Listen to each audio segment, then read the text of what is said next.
Recently, I got new glasses. And, that's that thing you're going for, 2020, clarity and vision. And I thought, wow, how ironic that in this year, 2020, in so many ways, there seems to be a lack of clarity and vision.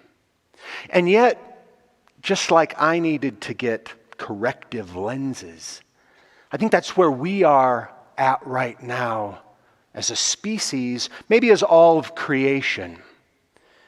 This is a time of great disruption, great upheaval.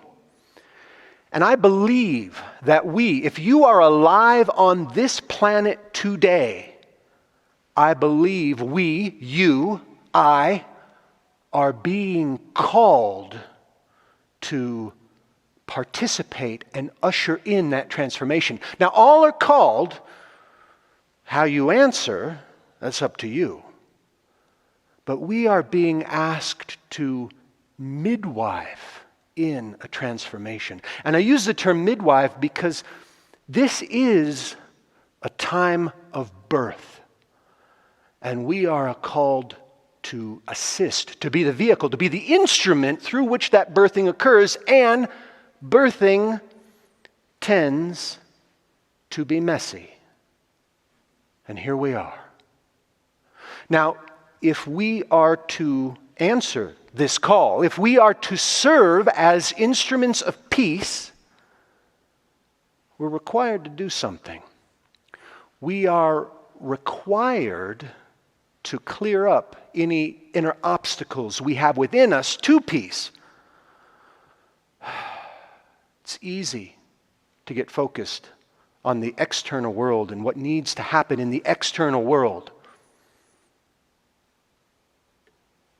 But it begins here. And it's not so much a matter of seeking to become something, or finding something, or looking for something we're not. Rather, it's clearing the obstacles away to allow that which we innately are to shine forth and be expressed and demonstrated in our lives and in this world. So it is in that spirit that I want to offer to you a story that I wrote. Ooh, a little vulnerability. Sharing a story that I wrote back in, I think, 2008. It's an original story called Instrument of Peace. And I need to preface it a bit. You have to understand that stories are like seeds. They have a life of their own. They are separate from the teller and separate from the listener. I want to be very clear. I am not telling this story in character, nor am I attempting to appropriate or imitate another's culture. But this story desires to be told in a certain way, and I am doing my best to honor that. So I would invite you to receive this story, to listen to it in the mindset that you might a prayer or a meditation. To that end, I would invite you to bring your awareness to your heart center.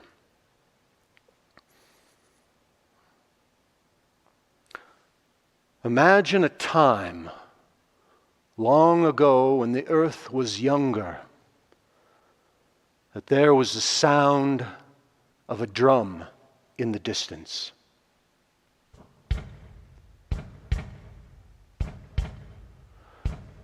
Two beats, repeating over and over. The sound of the heart drum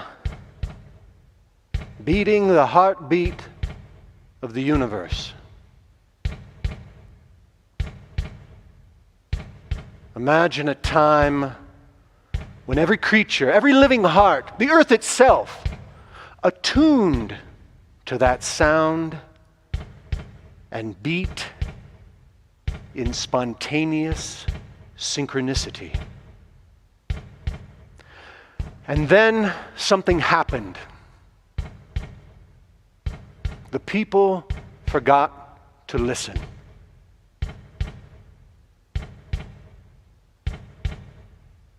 Their lives so filled with confusion,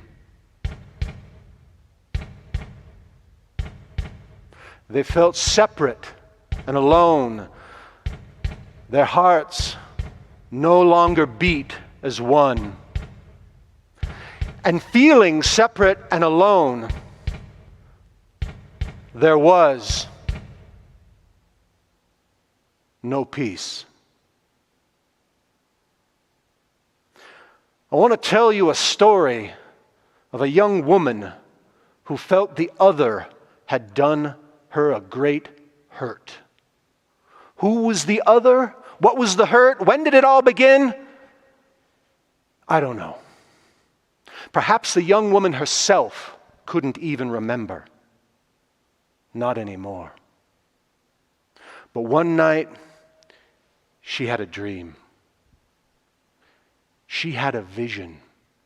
She saw before her the spirit of her great-grandfather, and she saw that he wanted to speak with her. He brought with him an invitation for her to become a peacemaker, to become an instrument of peace. He offered her the opportunity and the challenge to walk the path of peace. And he asked if she would accept this great burden. Well, what could the young woman say? I'd like to tell you, she said, yes. I'd like to tell you, she said, of course, great-grandfather, I would be delighted to do so. But that is not what she said. What she said was, great-grandfather, I have lived under a mantle of darkness for so long that I no longer understand the words that you are speaking. I have the other in my world, and I blame the other for the thorns that have grown in my heart and the darkness that has infected my world.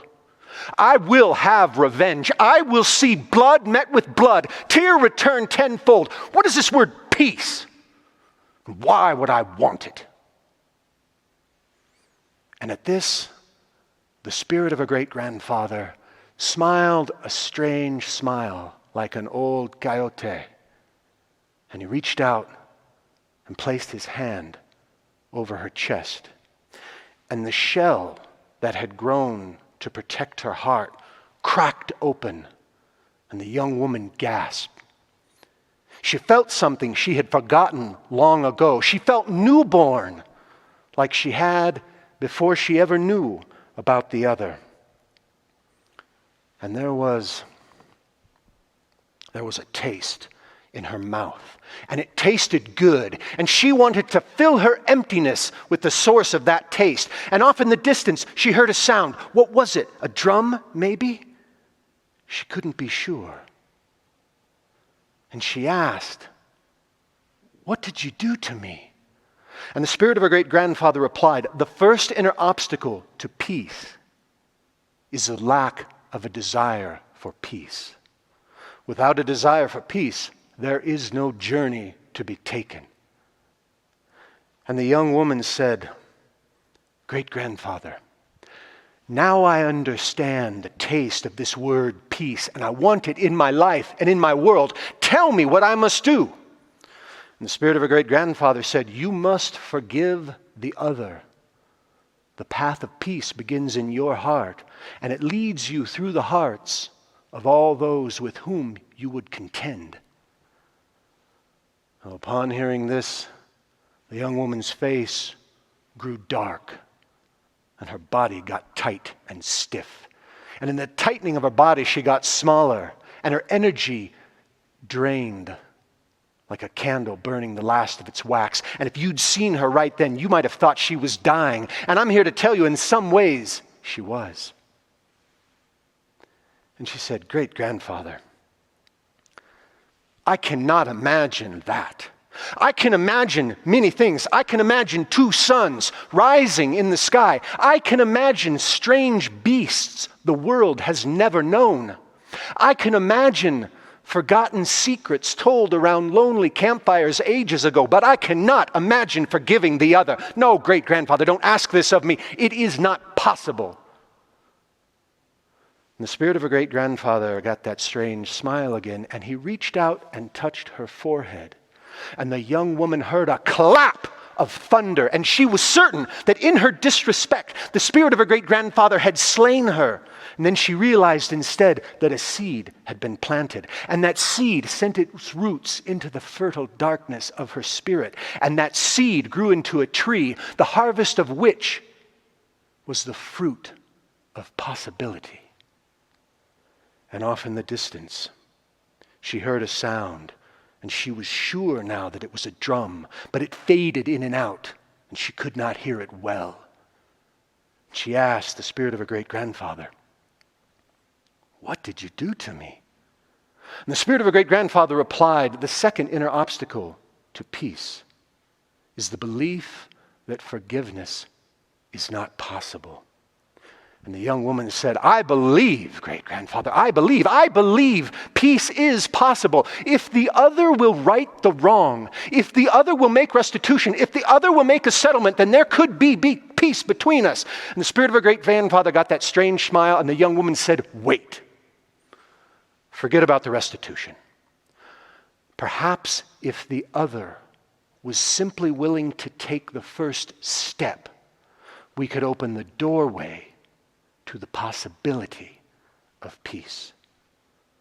And the spirit of her great-grandfather reached out and touched both her legs. And the young woman felt the ground open up in front of her, and the soul of the earth cried out to her. And everywhere the ground was shaking, and the blood was rushing through her legs. And she felt like she imagined a wild stallion must feel when it's racing a spring storm across the plains. And off in the distance, she heard the drum again, 2 beats repeating over and over. Or maybe it wasn't a drum, maybe it was her own heart, for she was all out of breath. And she asked the spirit of her great-grandfather, "What did you do to me?" The spirit of her great-grandfather replied, "The third inner obstacle to peace is the paralyzing stubbornness which demands that the other act first." And in the silence that followed, the young woman thought. Well, she thought so long and so hard, you might have thought she left this world. And she thought and she thought. And after a while, a look of sorrow came upon her face, and her eyes welled with tears, and the spirit of despair entered into her. And she said, "But great-grandfather, I am only one. What can I do? This battle, this conflict, this disagreement, this struggle, this war, this wound has gone on for so long and grown so deep. It is beyond me.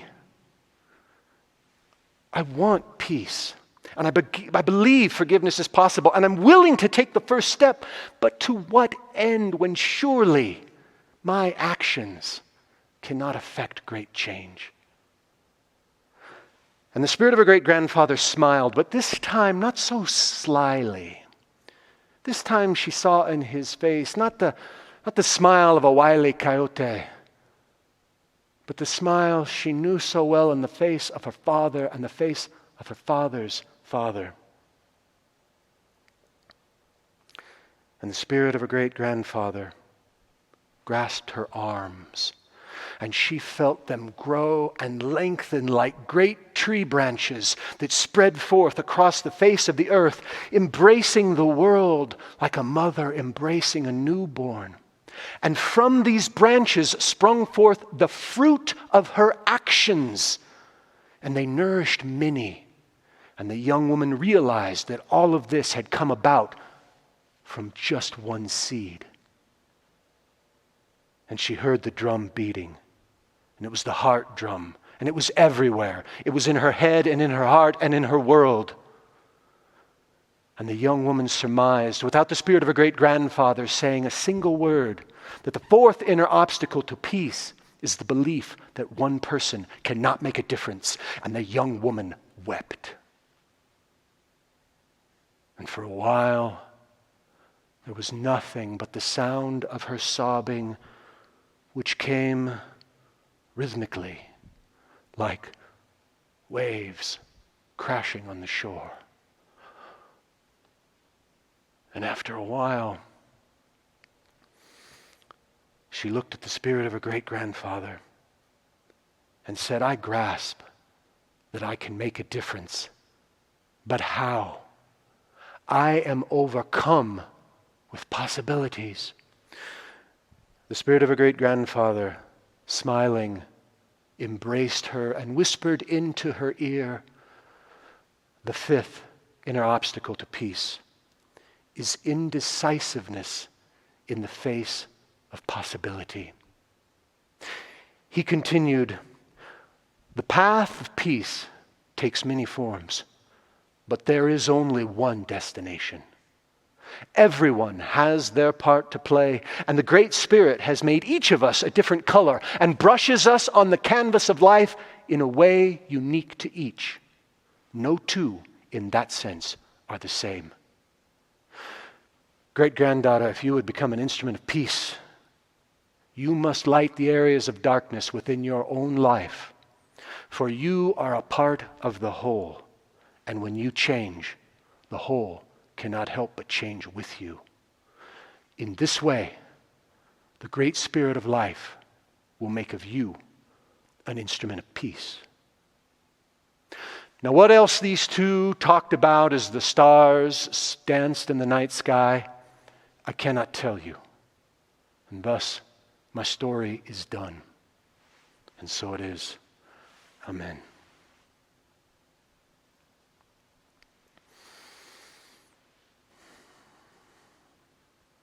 As I mentioned earlier, a story has a life of its own, distinct from the teller and the listener.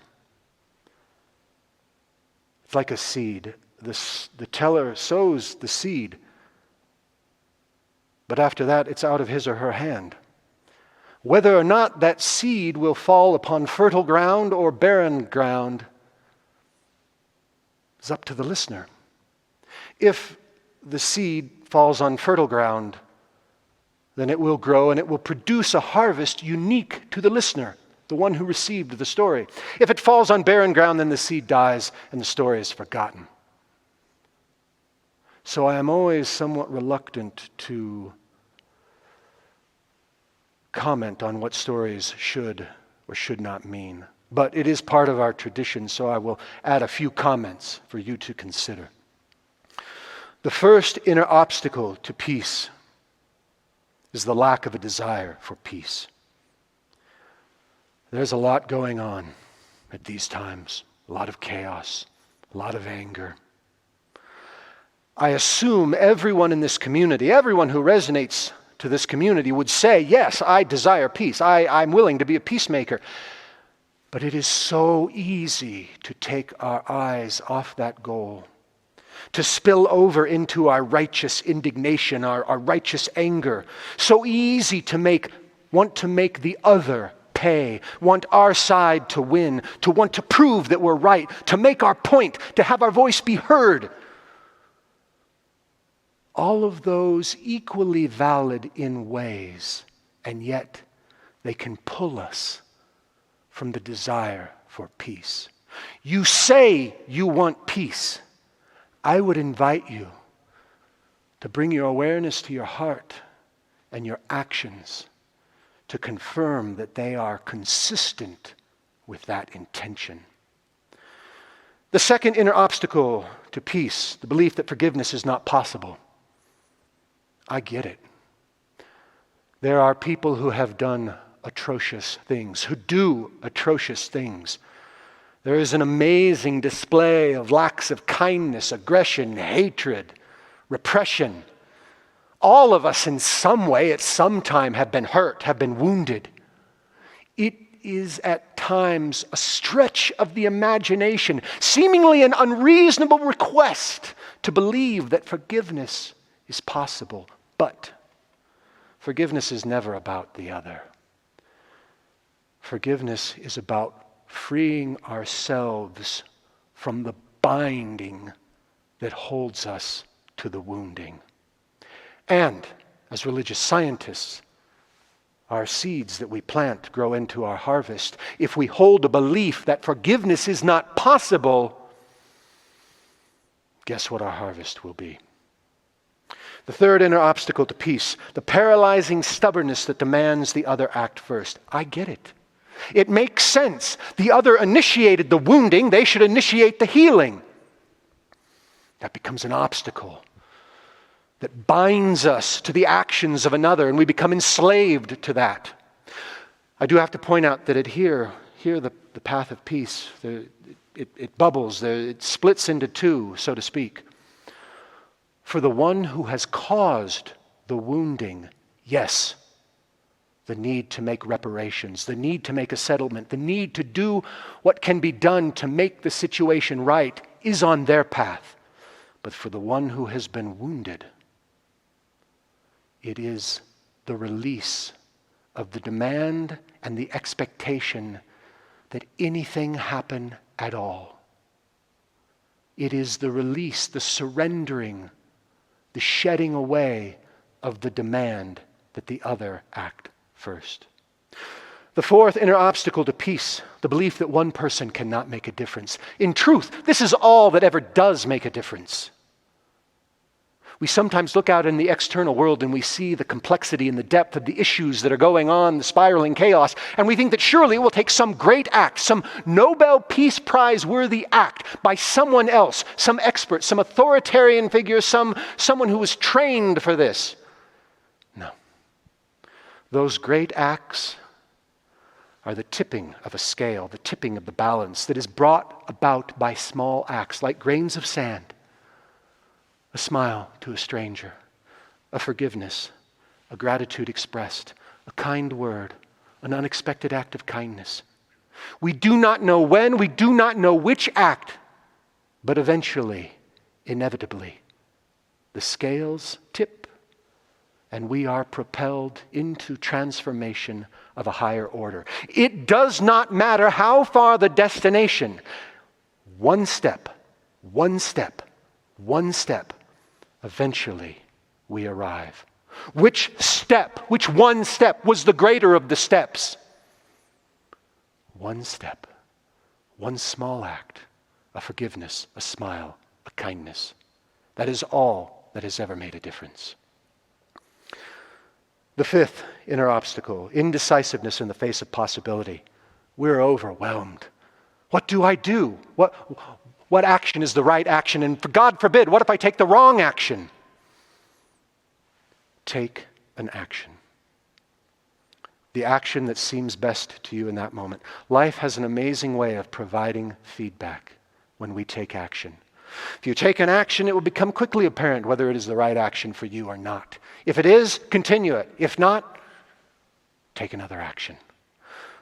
When we stay rooted in indecisiveness, it is very difficult for life to give us feedback, and we become root-bound and stuck. This is a time, as I said, of great transformation. And we are all called to walk the path of peace, to be the instrument of peace. The great Spirit of life has made us each a different color and brushes us on the canvas of life in a way unique to each. Light the areas of darkness in your own life. For you, we are a part of the whole. And when we change, the whole cannot help but change with us. In this way, the great Spirit of life will make of us instruments of peace. Let's pray.